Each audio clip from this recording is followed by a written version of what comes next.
योग प्रेमी देवियों और सज्जनों, आज अंतर्राष्ट्रीय योग दिवस, छठा योग दिवस हम मना रहे हैं। आप सबको उसकी बहुत बहुत बधाई, शुभकामनाएं। आज पितृ दिवस भी है। माता पिता का अपने समाज से, पश्चिमी समाज में तो पहले ही नहीं था, भारतीय समाज में था, यहाँ पर भी जो आदर सम्मान था वो घटता जा रहा है। पितृ दिवस मनाना पड़ रहा है, इसलिए अंतर्राष्ट्रीय संगीत दिवस भी आज ही है। संगीत की भी जीवन में बहुत महिमा है। जीवन ही हमारा संगीत बन जाए तो बड़ा आह्लादक, बड़ा आनंदकारी हो जाए, इसकी भी आपको बहुत बधाई। आज इस पृथ्वी के उत्तरी गोलार्ध में सबसे बड़ा दिन है 21 जून, और संभवतः इसी को ध्यान में रखते हुए हमारे प्रधानमंत्री ने जो प्रस्ताव रखा उसमें इस दिवस को चुनने का ये भी कारण रहा हो। बहुत उपलक्ष्य आज इकट्ठे हो गए, और जो मुख्य उपलक्ष्य है वो अंतर्राष्ट्रीय योग दिवस का है। भारत को 19वीं सदी तक, आखिर तक सपेरों का, जादूगरों का देश कहते थे कि ये तो बैकवर्ड देश है। ऐसे ही ये अपना सपेरों से और पाखंडों से, जादू से, जादूगरी से अपना काम चलाते हैं, और यहाँ पर कोई वैज्ञानिक सोच नहीं है। लेकिन जब स्वामी विवेकानंद जी महाराज शिकागो के विश्व धर्म सम्मेलन में गए और उन्होंने अपना 5-6 वक्तव्य उनके वहाँ पर हुए, उससे पश्चिमी दुनिया को पता चला कि भारत बहुत बड़ी ऊंची आध्यात्मिक उड़ान भारत की है। और उसके बाद फिर भारत की तरफ लोगों का ध्यान गया। 20वीं सदी में विवेकानंद का जो आध्यात्मिक ज्ञान था उसका तो प्रचार प्रसार हुआ ही, लेकिन योग का भी काफ़ी प्रचार प्रसार हुआ। मुझे ध्यान है कि 70 के दशक में एक धीरेन्द्र ब्रह्मचारी नाम से एक योगी थे, मुझे भी उनके आश्रम में जाने का अवसर प्राप्त हुआ। पूरी दुनिया में उनकी काफ़ी धाक जमी हुई थी। देश का जो बड़ा नेतृत्व था, बड़े लोग थे, उनके चेले थे। इंदिरा गांधी भी उनकी शिष्या थी, योग सीखती थी। इस प्रकार से योग की महिमा पूरी दुनिया को पता चली। प्रधानमंत्री नरेंद्र मोदी जी जब सत्ता में आए तो पहले ही साल सन 14 में, जून में उनकी सरकार बनी, और सितंबर में 11 सितंबर को, या संभवतः 27 सितंबर को, उन्होंने संयुक्त राष्ट्र संघ की जो सामान्य बैठक थी उसमें अंतर्राष्ट्रीय योग दिवस रखने का प्रस्ताव रखा, और 11 दिसंबर को सभा ने तय कर दिया कि 21 जून अंतर्राष्ट्रीय योग दिवस हुआ करेगा। तो अगले साल सन 15 में 21 जून आया, पहला योग दिवस मना, और इस प्रकार से हम अब छठा योग दिवस मना रहे हैं। योग ये एक प्रकार से जो भारतीय संस्कृति है उसका सार है। सर्वांगीण विकास बिना योग के नहीं हो सकता है। हम केवल शरीर नहीं है, ये तो शरीर जो बाहर का ढांचा है, खोल है, इसको अन्नमय कोश कहते हैं। इसके अंदर प्राण चलते हैं। प्राण के भी कई प्रकार हैं, प्राण, अपान, समान, व्यान, उदान। वो जो प्राणों की व्यवस्था है उसको प्राणमय कोश कहते हैं। उससे भी अंदर सूक्ष्म जाकर के मनोमय कोश है जो संकल्प विकल्प करता है। उससे भी अंदर एक बुद्धि का, विज्ञान का कोश है, विज्ञानमय कोश, जो निश्चय करती है कोई काम करने के लिए। और सबसे अंदर आत्मा बैठी हुई है जिसको के आनंदमय कोश कहते हैं। इन सारे कोशों का ही हमें विकास करना है। इस शरीर का विकास करने के लिए हम व्यायाम करते हैं, आसन करते हैं, स्थूल व्यायाम करते हैं, सूक्ष्म व्यायाम करते हैं।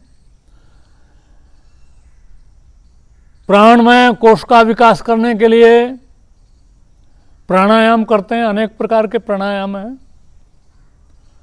और मनोमय कोश के लिए महर्षि पतंजलि ने योग शास्त्र दिया है, उसकी परिभाषा योग की दी है। अथ योगानुशासनम योगश्चित्त वृत्ति निरोध।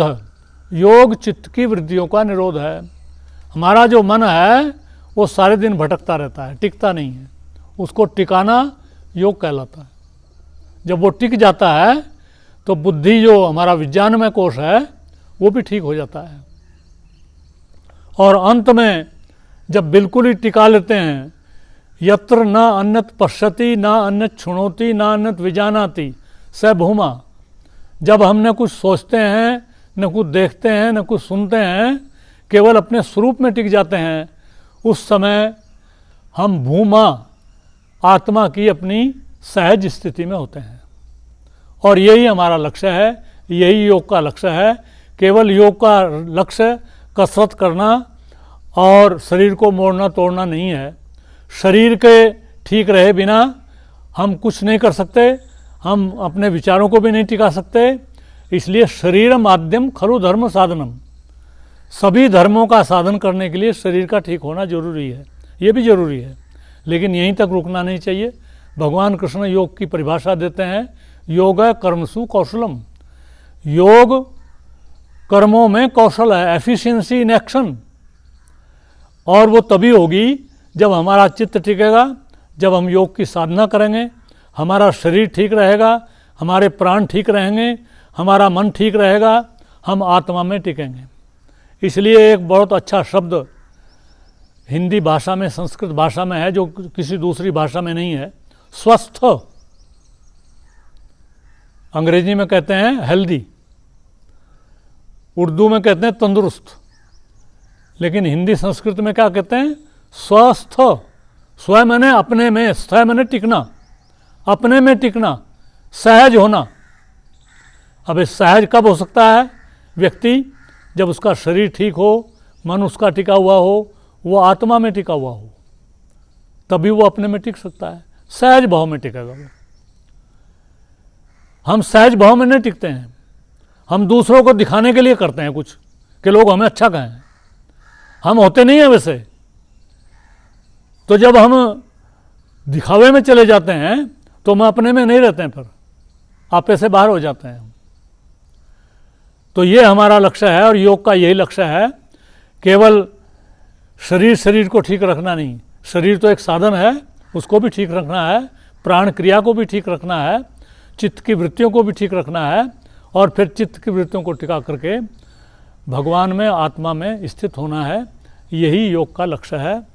आज इन्हीं शब्दों के साथ एक बार फिर आपको छठे अंतर्राष्ट्रीय योग दिवस की बधाई, शुभकामनाएं देते हुए मैं अपनी वाणी को विराम देता हूँ। इति ओम शम नमस्ते जी।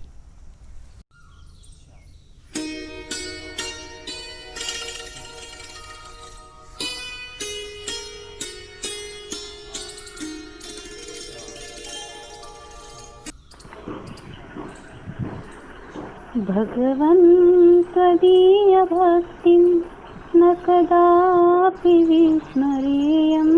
निज देश जाति सेवा सत्तो हरे भवेयं। भगवन् त्वदीय भक्तिं न कदापि विस्मरेयं। निज देश जाति सेवा सत्तो हरे भवेयं। भगवन् त्वदीय भक्तिं जायेत जातु नो मे परपीडनाभिलाषः। दीने सहाय दीने सततं प्रभो द्रवेयं। गतिरस्तु सर्वदिशि रतिरास्तु नैजवेशे गुरुपादयोर्निदेशे स्वमनः प्रवर्तयेयं भगवन् त्वदीयभक्तिं न कदापि विस्मरेयं निजदेशजातिसेवा सक्तो हरे भवेयं भगवन् त्वदीयभक्तिं न विभो परापवादे समुदेतुमेनुरागः परकीयवित्तभागं